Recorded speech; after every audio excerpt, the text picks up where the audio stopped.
नमस्कार, आप सभी का एक बार फिर से स्वागत है डेली करंट अफेयर्स के जीके मिलेनियर्स क्लास में। तो चलिए आज हम बात करने वाले हैं झारखंड करंट अफेयर्स के महत्वपूर्ण करंट अफेयर्स को। और आज हम चर्चा करेंगे 3 और 4 जनवरी के जितने भी महत्वपूर्ण करंट अफेयर्स हो सकते हैं उन सभी को हम एक एक करके चर्चा करेंगे। तो चलिए हम शुरू करते हैं आज के इस महत्वपूर्ण क्लास को। बता दें कि इससे पहले अगर आप हमारे चैनल को सब्सक्राइब नहीं किए तो हमारे चैनल को सब्सक्राइब कर दें और बेल आइकन को प्रेस कर दें, क्योंकि इसी तरह के हम करंट अफेयर झारखंड के करंट अफेयर से संबंधित डेली करंट अफेयर हम लेकर आते हैं। तो चलिए हम शुरू करते हैं आज के इस क्लास को। आज का पहला सवाल है कि 3 जनवरी 2021 को जयपाल सिंह की कौन सी जयंती मनाई गई। तो बता दें कि जयपाल सिंह की जयंती कब मनाई गई। तो इसमें बता दें कि इसका सही आंसर होगा वो होगा आपका ऑप्शन बी, यानी 118वीं जयंती मनाई गई। याद रखिएगा जयपाल सिंह मुंडा का जन्म कब हुआ था। तो जयपाल सिंह का मुंडा का जन्म 3 जनवरी 1903 को हुआ था। 3 जनवरी 1903 को कहाँ पे हुआ था। तो खूंटी गांव के टकरा में हुआ था। तो चलिए हम इसके एक्सप्लेनेशन को हम देखेंगे। तो इसका सही आंसर हो जाएगा 118वीं जयंती मनाया गया है। चलिए हम आगे इसके एक्सप्लेनेशन को हम देखते हैं। इसका एक्सप्लेनेशन में अगर बात करें तो जननेता, कुशल प्रखर राजनीतिज्ञ, प्रखर उम्दा कह सकते हैं कि और उम्दा हॉकी खिलाड़ी व पत्रकार जयपाल सिंह का जन्म 3 जनवरी 1903 को खूंटी जिले के टकरा गांव में हुआ था। जयपाल सिंह वेनंद पाहन व ईश्वर दास के नाम से भी जाने जाते थे। बता दें कि इनका दो नाम था, वेनंद पाहन और ईश्वर दास। क्योंकि वेनंद पाहन जो था वो इनका मूल नाम था, वेनंद पाहन इनका मूल नाम था, जबकि ईश्वर दास ये ईसाई धर्म जब परिवर्तित हुए थे, ईसाई धर्म को जब ये मान रहे थे तो उस समय कह सकते हैं कि ईसाइयों के द्वारा ये दिया गया नाम था ईश्वर दास। 1925 में ऑक्सफोर्ड ब्लू का खिताब पाने वाले वो हॉकी के एकमात्र अंतर्राष्ट्रीय खिलाड़ी थे। तो ये काफ़ी महत्वपूर्ण है, इन सभी चीज़ों को जरूर याद रखिएगा। और याद रखेंगे 20 मार्च 1970 को नई दिल्ली में ब्रेन हेमरेज, जिसको हम प्रमस्तिष्कीय स्राव कहते हैं, तो ये ब्रेन हेमरेज के कारण से इनका निधन हो गया था। कब हुआ था। तो 20 मार्च 1970 को। और जन्म कब हुआ था। 3 जनवरी 1903 को। तो चलिए हम आगे चलते हैं। आज का अगला सवाल है कि जयपाल सिंह की पहली ऐतिहासिक सभा 20 और 21 जनवरी 1939 को झारखंड के किस जिले में हुई थी। तो ये भी काफ़ी महत्वपूर्ण क्वेश्चन है। और बता दें कि इसका जो आंसर होगा वो इसका सही आंसर हो जाएगा आपका ऑप्शन डी, यानी रांची। याद रखिएगा जयपाल सिंह ने इस आदिवासी महासभा के अध्यक्ष के रूप में पद भी संभाला था यहाँ पे आकर के। और यहाँ पे लाने के लिए भी कह सकते हैं कि जयपाल सिंह मुंडा विदेश चल गए थे और वहीं पे वो कह सकते हैं कि कार्यरत थे। लेकिन कुछ व्यक्तियों के कह सकते हैं कि आग्रह और कह सकते हैं कि कुछ व्यक्तियों के सुझाव पर ही वो झारखंड की राजधानी रांची पहुँचे थे। तो उन सभी के बारे में हम अगले सवाल को लेके तो चलिए थोड़ा सा इसके लिए एक्सप्लानेशन को हम देख लेते हैं कि जो भी इसका हो सकता है। तो अगर याद रखिएगा रांची आने के बाद जयपाल सिंह आदिवासी महासभा के नेताओं के आग्रह के बाद उन्होंने आदिवासी महासभा के अध्यक्ष का पद संभाल लिया। तो याद रखिएगा कि उन्होंने वहाँ पे आने के बाद, रांची आने के बाद आदिवासी महासभा के अध्यक्ष का पद संभाला था। पूरा झारखंड महासभाओं से संबंधित जय आदिवासी जय जयपाल सिंह, जय आदिवासी जय जयपाल सिंह कह सकते हैं कि ये एक नारा जो था वो काफ़ी महत्वपूर्ण हो गया था उस समय।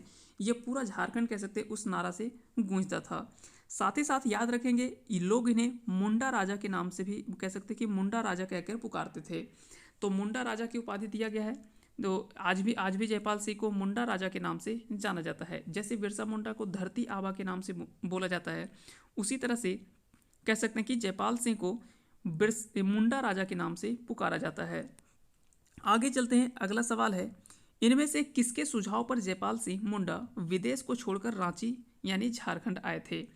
तो याद रखिएगा इनमें से आपको इसका काफ़ी इंपॉर्टेंट क्वेश्चन है। इस तरह के क्वेश्चन आपके एग्जाम में जरूर देखने को मिलेगा। तो चलिए हम समझते हैं इन चीज़ों को।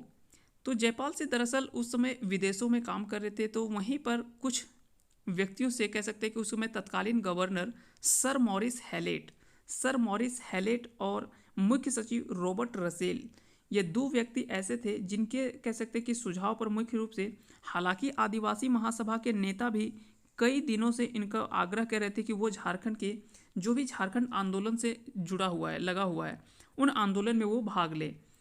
लेकिन मुख्य रूप से अगर बात करें तो ये दोनों व्यक्ति जो है वो उनके सुझाव पर ही ये झारखंड की राजधानी रांची आए थे। तो इसका मुख्य रूप से सही आंसर हो जाएगा वो आपका ऑप्शन डी होगा, क्योंकि ये तीनों का योगदान रहता है जो कि झारखंड रांची लाने पर। लेकिन अगर विदेशी व्यक्ति अगर पूछा जाए तो मुख्य रूप से ए और बी होगा। तो ये सभी याद रखेंगे। चलिए इसके एक्सप्लेनेशन को हम थोड़ा सा देखते हैं।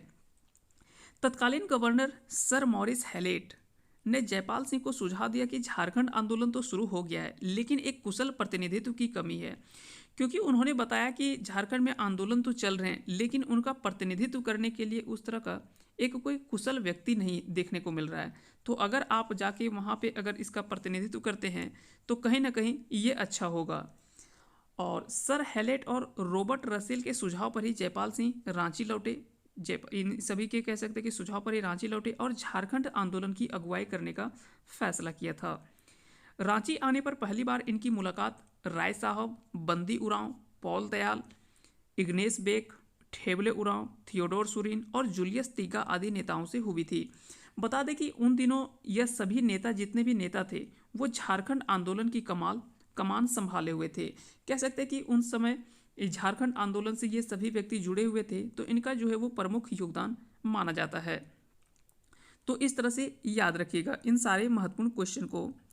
अगला सवाल है और ये भी काफ़ी महत्वपूर्ण सवाल है कि हाल ही में बूटा सिंह का निधन हो गया, वह किस राज्य के राज्यपाल के पद पर रहे थे। तो ये भी काफ़ी महत्वपूर्ण सवाल है और इसके बारे में आपको ज़रूर पता होना चाहिए, क्योंकि हम जानते हैं कि झारखंड के पड़ोसी जो भी राज्य हैं उन सभी के बारे में हमको कई बार कह सकते हैं कि झारखंड के एग्जाम में सवाल पूछा जाता है, चाहे वो आपका बिहार हो, चाहे वो आपका बिहार हो, या तो फिर कह सकते हैं कि उड़ीसा हो, या तो फिर कह सकते हैं कि उड़ीसा हो, उड़ीसा या ओडिशा भी कह सकते हैं कि नाम है उड़ीसा हो गया, बिहार हो गया, छत्तीसगढ़ हो गया, छत्तीसगढ़, फिर है आपका जो भी आता है उत्तर प्रदेश के कुछ क्वेश्चन पूछे जाते हैं, लेकिन ये मुख्य रूप से याद रखिएगा। साथ ही साथ पश्चिम बंगाल, इन सभी राज्य के बारे में जो भी महत्वपूर्ण सवाल होता है वहाँ से हमको एग्जाम में ज़रूर पूछा जाता है। तो इसका सही आंसर होगा वो हो जाएगा आपका ऑप्शन बी, यानी बिहार के। ये बिहार के राज्यपाल रहे हैं। अब कब से कब तक ये आपको याद होना चाहिए।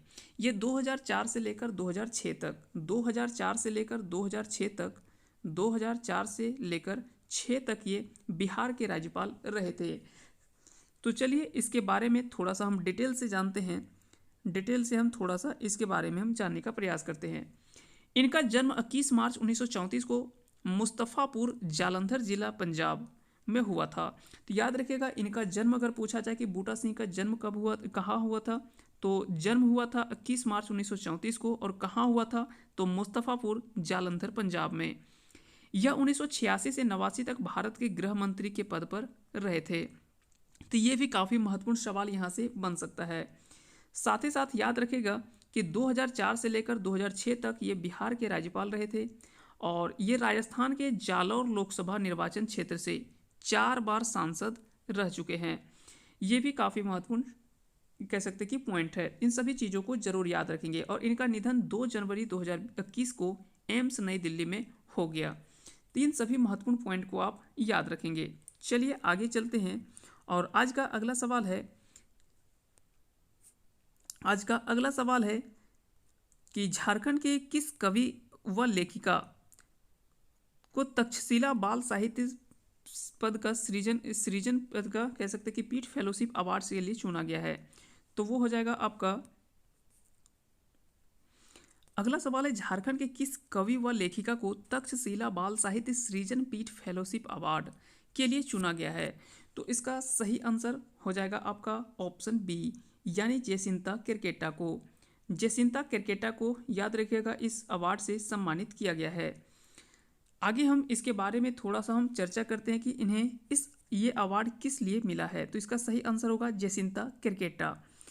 याद रखिएगा इसके तहत जयसिंता को 3.6 लाख यानी कह सकते हैं कि 3.6 लाख दिए जाएंगे, जिसके तहत ये बच्चों के लिए लेखन का काम करेंगी। वह बच्चों के लिए कहानी, कविता, यात्रा वृत्तांत व संस्मरण आदि लिखेंगी।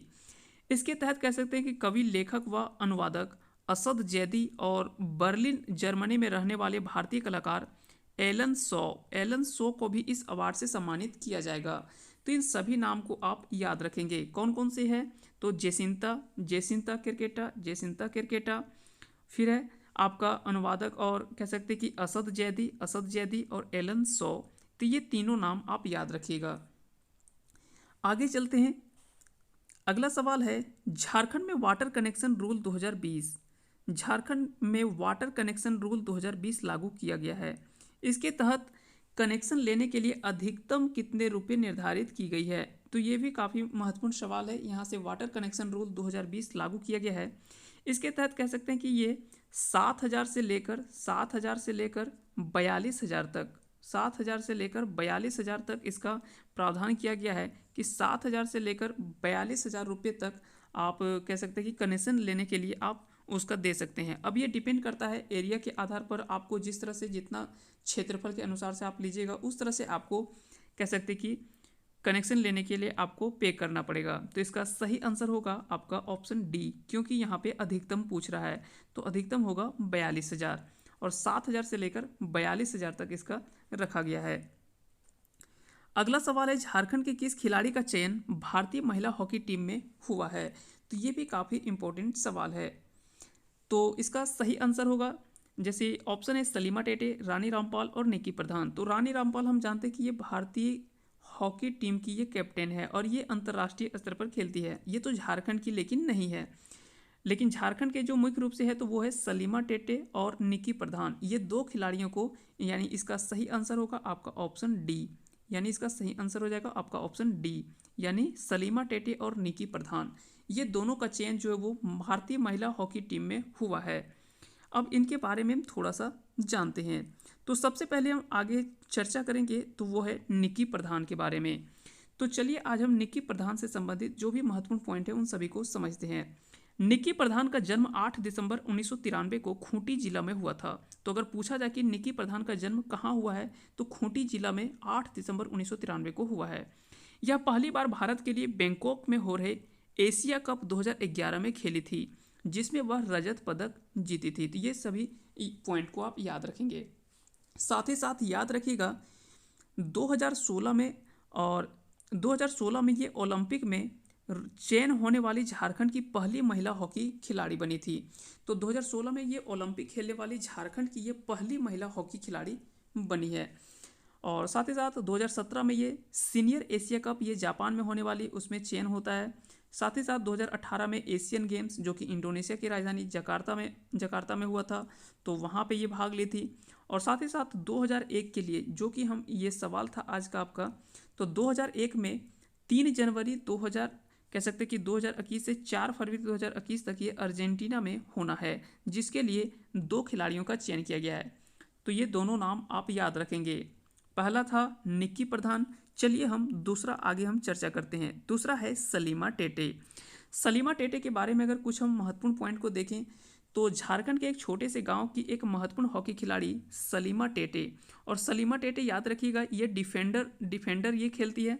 सलीमा टेटे जो है ये डिफेंडर से रूप में खेलती है। तो याद रखिएगा ये डिफेंडर के रूप में खेलती है। 2016 में एशिया कप की उप कप्तानी की थी इन्होंने। तो ये याद रखिएगा कि 2016 के एशिया कप में ये उप कप्तानी जिसमें ये कांस्य पदक जीते थे, जीत कर आए थे। साथ ही साथ याद रखिएगा कि 2018 में आयोजित यूथ ओलंपिक गेम्स में ये कप्तानी की थी, जिसमें ये भारत ने रजत पदक जीता था। तो याद रखिएगा ये भारतीय टीम का ये प्रतिनिधित्व भी कर चुकी है। और अंडर 18 में ये उप कप्तानी की थी। साथ ही साथ 2019 में युवा ओलंपिक में ये रजत पदक जीती है। और याद रखिएगा 2021 में 3 जनवरी से 4 फरवरी जो अर्जेंटीना में होना है उसके लिए इन दोनों का चयन हुआ है। कौन कौन सी खिलाड़ी है? तो सलीमा टेटे और निकी प्रधान। ये दोनों किस खेल से है संबंधित? तो हॉकी से खेल कब होना है? तो 3 जनवरी से स्टार्ट हुआ है और ये 4 फरवरी तक चलेगा। तो ये दोनों चीज़ को आप याद रखेंगे। साथ ही साथ 2 पॉइंट और भी याद रखिएगा कि अगर पूछा जाए कि सलीमा टेटे जो है वो किस रूप में अगर प्रयोग करती है तो वो डिफेंडर हैं। तो ये क्या है? ये डिफेंडर हैं। तो ये याद रखेंगे। और वहीं अगर बात करें निकी प्रधान, तो निकी प्रधान जो है वो मिडफील्डर हॉकी प्लेयर हैं, वो मिडफील्डर हॉकी प्लेयर हैं। तो अगर निकी प्रधान के बारे में पूछा जाए तो वो मिडफील्डर हैं, जबकि अगर पूछा जाए सलीमा टेटे के बारे में तो ये डिफेंडर के रूप में खेलती है। तो इन दोनों को आप याद रखेंगे। चलिए आगे चलते हैं। आज का अगला सवाल है, 31 दिसंबर 2020 को आयरन गेट के नाम से प्रसिद्ध खिलाड़ी माइकल किंडो का निधन हो गया, वह किस खेल से संबंधित थे? तो ये सवाल हम आपसे पिछले क्लास में पूछे थे, जिसका आंसर कई लोगों ने दिया है, और इसका सही आंसर जो होगा वो होगा आपका हॉकी। क्योंकि हम जानते हैं कि कई सारे महत्वपूर्ण करंट अफेयर के जितने भी कह सकते हैं कि कई सारे महत्वपूर्ण करंट अफेयर यहाँ पे देखने को मिल रहा है, और उन सभी महत्वपूर्ण करंट अफेयर्स को हम लेकर आते हैं। तो इसका सही आंसर होगा माइकल किंडो, यानी माइकल किंडो का निधन हो गया, और वह किस खेल से संबंधित है? तो वो हॉकी से संबंधित है। तो इसका सही आंसर होता ऑप्शन सी। और चलिए अगले सवाल की ओर हम आगे बढ़ते हैं, और आज का सवाल है आपके लिए, और इसका जवाब आपको कमेंट करके कमेंट पे बताना है कि इसका सही आंसर क्या होगा। झारखंड के किस खिलाड़ी का चयन 65वीं पुरुष फ्री स्टाइल सीनियर नेशनल कुश्ती प्रतियोगिता 2020-21 में हुआ है? तो इसका सही आंसर आपको कमेंट करके बताना है कि इसका सही आंसर क्या होगा। तो इसी के साथ आज का क्लास हम यहीं तक चर्चा करते हैं। इसके आगे हम बात करेंगे अगले क्लास में। तो उम्मीद करते हैं कि आज का ये क्लास आप सभी को पसंद आया होगा। अगर पसंद आया होगा तो आप हमारे चैनल जीके मिलेनियर्स को सब्सक्राइब कर लें, और साथ ही साथ बेल आइकन को प्रेस कर दें। और अगर आप अभी तक हमारे चैनल पे नए जुड़े हुए हैं तो आप सभी का बहुत बहुत धन्यवाद, क्योंकि हम इसी तरह के current affair, daily current affair हम लेकर आते हैं। झारखंड करेंट अफेयर से जो भी महत्वपूर्ण क्वेश्चन बन सकते हैं उन सभी को। तो एक बार फिर से आप सभी को अंत तक बने रहने के लिए धन्यवाद।